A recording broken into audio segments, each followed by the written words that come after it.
Bonjour mes amis, bonjour.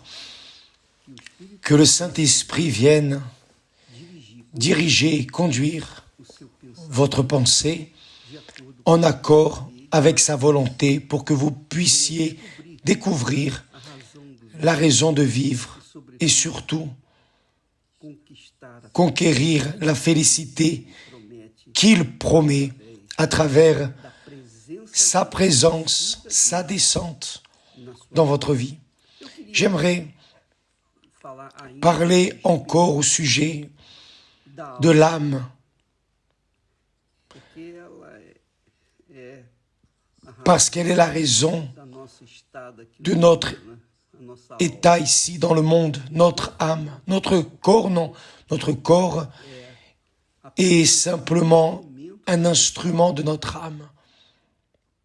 Alors, quand l'âme est heureuse, le corps remercie. Quand l'âme est triste, le corps souffre. Mais tout cela se passe dans l'âme.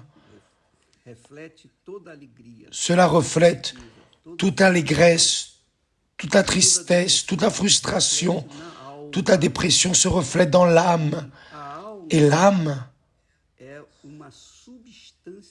est une substance incorporelle. Vous ne pouvez pas toucher, vous ne pouvez pas voir, mais elle utilise votre corps, elle utilise notre corps, utilise nos yeux pour voir, elle utilise notre bouche pour parler, notre intelligence, elle utilise notre corps en général. Donc, tout ce que notre corps souffre est le résultat de la souffrance de l'âme, c'est le cri de notre âme. Jésus alors a dit, où il a posé la question suivante aux religieux, aux juifs qui connaissaient bien la Torah, le Vieux Testament, les livres du prophète, de Moïse et aussi des prophètes. Les Juifs avaient une familiarité très grande avec le Vieux Testament. Mais Jésus leur a demandé, voyez, malheur à vous conducteurs aveugles, malheur à vous conducteurs aveugles. Et il demande, insensé et aveugle, lequel est le plus grand, l'or ou le temple qui sanctifie l'or? Parce que les Juifs adoraient davantage le temple, idolâtraient le temple, l'or du temple, et oubliaient l'esprit du temple, oubliaient le Saint-Esprit, oubliaient que sans la présence de Dieu dans le temple ne valait rien, même étant couvert d'or dans son intérieur. C'est pour cela que Jésus dit « insensé », c'est-à-dire vous ne pensez pas, vous ne raisonnez pas, vous êtes émotif, vous ne pensez qu'à ce que vous voyez, vous ne travaillez, n'aspirez que ce que vous voyez avec les yeux physiques. Alors vous êtes insensé. Insensés sont les personnes qui ne pensent pas, qui ne raisonnent pas, qui prennent des décisions sur les sentiments du cœur, de l'âme. Malheur à vous, a dit le Seigneur, conducteurs aveugles. Alors, il dit, insensé et aveugle, lequel est le plus grand, l'or ou le temple qui sanctifie l'or? Quel est le plus grand, en d'autres mots, votre corps ou votre âme qui donne vie à votre corps? Qu'est-ce qui est le plus grand? Qu'est-ce qui est le plus important? Mon corps ou mon âme qui est éternelle? Mon corps qui est passager ou mon âme qui est éternel. Dans le verset suivant, dans le verset 19, Jésus dit ainsi, de nouveau, aveugle, lequel est le plus grand, l'offrande ou l'autel qui sanctifie l'offrande? Qu'est-ce qui est plus grand? Qu'est-ce qui est plus grand? L'autel ou l'offrande ou l'autel qui sanctifie l'offrande? De nouveau, Jésus appelle les Juifs, les maîtres de la loi, d'insensés. Ils ne pensaient pas à ce qu'ils faisaient. Ils ne pensaient pas exactement ce que Dieu disait dans sa parole. Ils ne faisaient attention qu'à ce qui était déposé sur l'autel et non à l'autel qui reçoit et qui sanctifie l'offrande. J'aimerais que vous y pensiez, vous qui êtes une personne de la foi, vous êtes une personne religieuse, vous souffrez beaucoup, même en croyant en Dieu, même en portant la Bible ici et là, sous le bras. Vous connaissez bien la Bible, vous connaissez bien les textes sacrés, spécialement les plus connus. Vous les avez comme poésie. Normalement, la personne connaît déjà, les croyants connaissent par cœur. L'Éternel est mon berger, rien ne me manquera. Celui qui habite sous l'abri du Très-Haut demeure à l'ombre du Tout-Puissant, etc. Et il y a une série de versets clés, faciles à comprendre, faciles à interpréter, sauf que ils ne sont pas observés, par exemple. Par exemple, les personnes ont l'habitude de dire ainsi, « L'Éternel est mon berger, je ne manquerai de rien. Il me mène vers les verts pâturages et me guide vers les eaux tranquilles, etc. » Mais, quand elle regarde sa vie, quand elle voit avec ses yeux, évalue avec ses yeux sa situation, elle voit misère, elle voit problèmes familiaux, elle voit des problèmes comme ça qui ne correspondent pas à une personne qui est sensée, spirituelle, malgré de dire « Ah, mais j'ai déjà été baptisé du Saint-Esprit, je parle en langue. » D'accord, vous parlez en langue, mais comment il va votre vie? Ah, sincèrement, évêque, ma vie est une drogue. Sincèrement, ma vie est horrible. Je n'ai pas de plaisir dans la vie. Je n'ai pas de plaisir à vivre. Mon âme souffre. Elle souffre énormément. Mais pourquoi?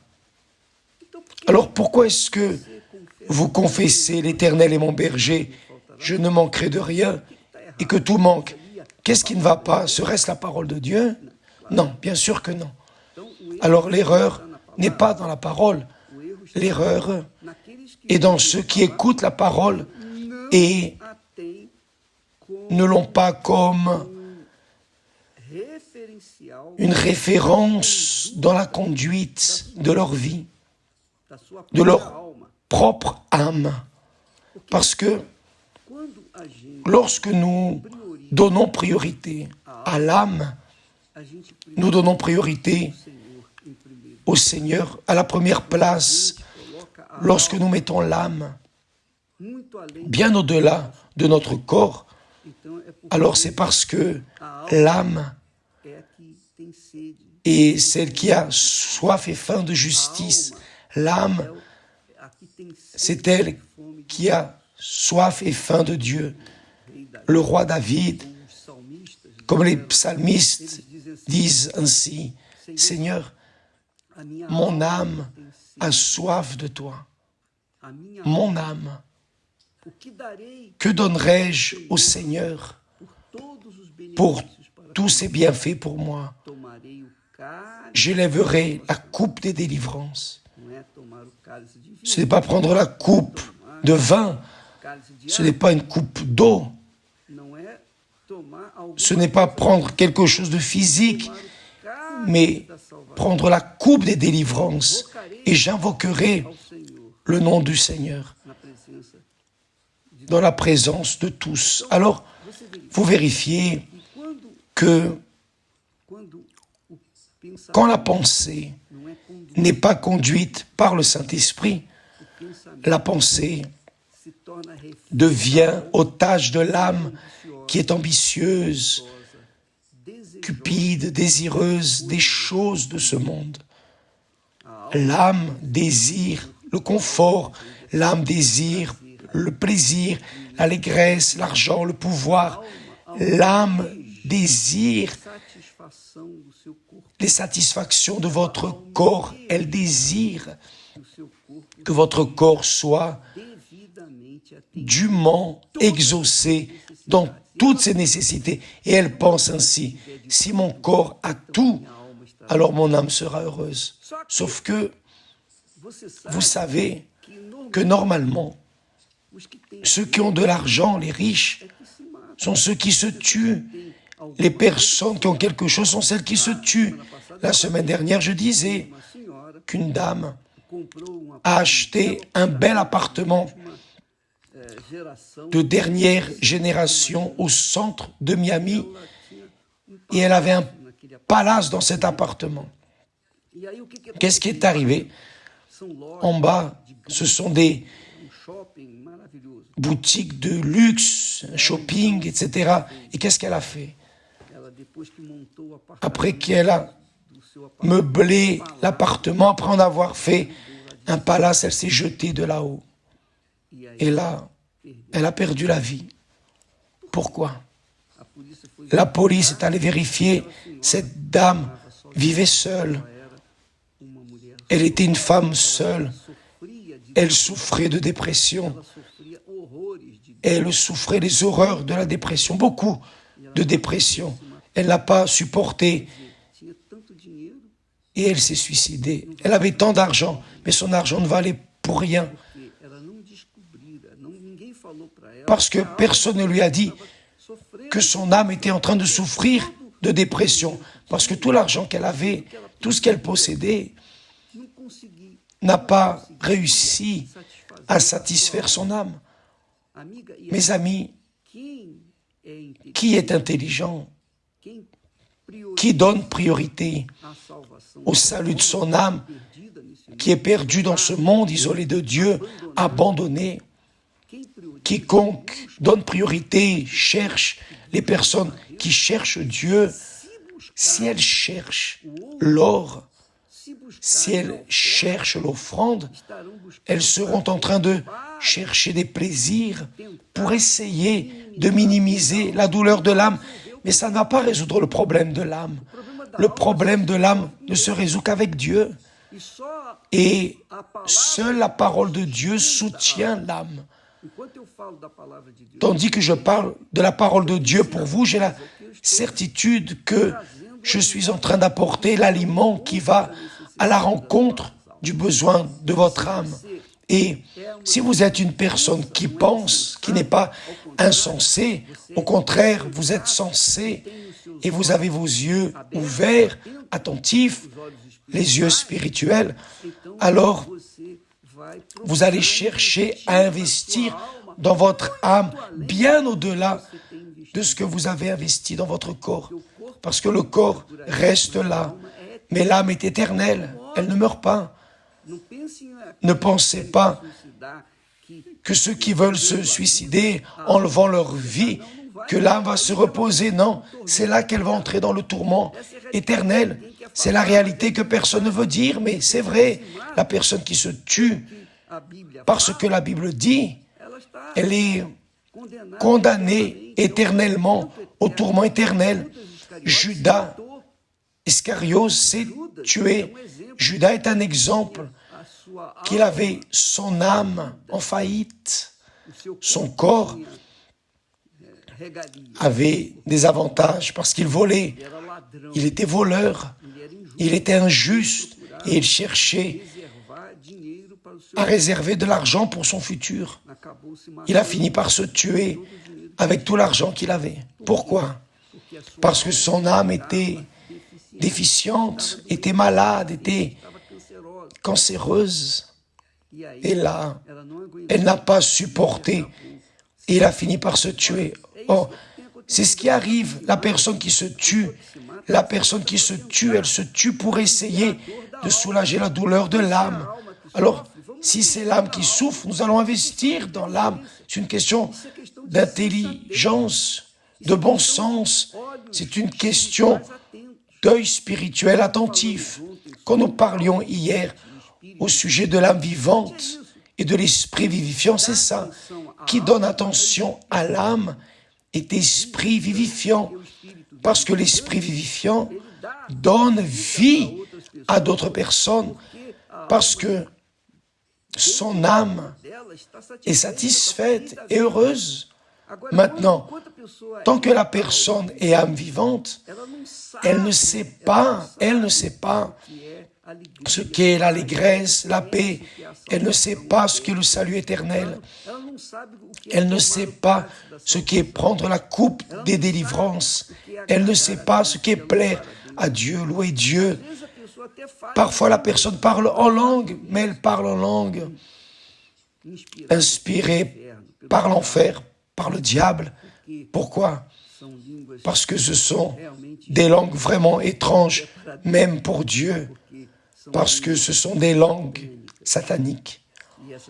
Et ces personnes souffrent beaucoup. Elles souffrent trop. Elles sont désespérées. Vous, par exemple, qui me regardez et qui souffrez des horreurs dans votre âme, vous êtes déjà allé à l'église, vous avez fait des chaînes, ceci, cela. Vous avez déjà fait de tout, mais votre âme continue désespérée. Vous savez pourquoi? Vous savez pourquoi vous n'avez pas reçu le Saint-Esprit? Pourquoi votre âme n'est pas sauvée? Parce que vous n'avez pas livré à Jésus. Cette âme, c'est votre cœur. Tant que votre cœur est en quelqu'un ou dans des choses de cette vie, votre âme va continuer à souffrir. Elle va continuer à être tourmentée. Votre corps peut tout avoir, mais votre âme va continuer à souffrir jusqu'au moment où vous allez vous rendre compte et vous allez dire non, attends, le plus important, ce n'est pas mon corps, le plus important, c'est mon âme. Alors je vais prendre mon âme, mon cœur et je vais le mettre sur l'autel. C'est la raison de la campagne d'Israël. Si vous êtes sage, si vous êtes sensé, vous pensez, vous raisonnez, vous êtes intelligent, sage, alors vous devez convenir que votre âme est plus importante que votre corps. Parce que votre corps, tôt ou tard, avec le temps, va se détériorer et va descendre à la sépulture, va pourrir. Mais votre âme, non. Votre âme ne prend pas feu, ne meurt pas. Votre âme est éternelle. Alors nous allons prendre soin de l'âme, mes amis. Prenez soin de votre âme. Parce que si vous ne prenez pas soin de votre âme et que vous mourrez, votre âme va en enfer, dans le tourment éternel. Et la souffrance que votre âme a eue ici sur terre n'est rien en relation au tourment là, dans l'enfer. Voyez ce que Jésus dit dans l'histoire, dans ce fait, dans cet événement du pauvre, du mendiant Lazare et du riche. Le mendiant est mort et a été mené par les anges au sein d'Abraham, parce qu'il croyait dans le Dieu d'Abraham. Mais le riche, il ne considérait pas Dieu. Il est mort et tout de suite, il a été enseveli. Et ensuite, Jésus dit comme ça, en enfer, étant dans le tourment, Jésus a vu cela arriver. Ce fait est arrivé là à Babylone, en Babylone. Le riche avait beaucoup d'argent. Il vivait en ostentant, mais après sa mort, son âme est allée en enfer. Et quand la personne meurt, sans avoir son âme sauvée, c'est irréversible. On ne peut pas changer cette situation. C'est impossible. On ne peut pas changer. Alors, vous qui me regardez en ce moment, évaluez votre âme, la situation de votre âme. Qu'est-ce qui est plus grand dans votre vie? Qu'est-ce qui est plus important dans votre vie? Votre âme ou votre corps? Jésus a demandé aux pharisiens hypocrites, qu'est-ce qui est plus grand? L'offrande ou l'autel qui sanctifie l'offrande, qui reçoit l'offrande? Qu'est-ce qui est plus grand? L'or qui recouvre l'intérieur du temple ou le temple qui sanctifie l'or? Alors, chacun doit évaluer soi-même pour voir et déterminer son futur en accord avec son intelligence, sagesse, inspirée dans la parole de Dieu. Qu'est-ce qui est plus grand, mes amis? Qu'est-ce qui est plus important? Votre famille ou votre âme? Qu'est-ce qui est plus important? Votre argent ou votre âme? Qu'est-ce qui est plus important? Votre succès? Votre beauté? Qu'est-ce qui est plus important? Ce que vous voyez dans le miroir ou ce qui est en vous, qui est votre âme? L'âme est éternelle, n'oubliez pas. L'âme ne meurt pas, elle est immortelle. L'âme est immortelle. Le corps, non. Qu'est-ce qui est le plus important? Vous comprenez? Si vous comprenez bien ce que je dis, c'est parce que le Saint-Esprit vous parle. Si vous comprenez, c'est parce que le Saint-Esprit est en train de vous alerter. Que Dieu ait compassion de ceux qui, malheureusement, sont insensés et aveugles et valorisent davantage leur corps que leur âme. Au nom du Seigneur Jésus. Amen. À demain. Dieu vous bénisse.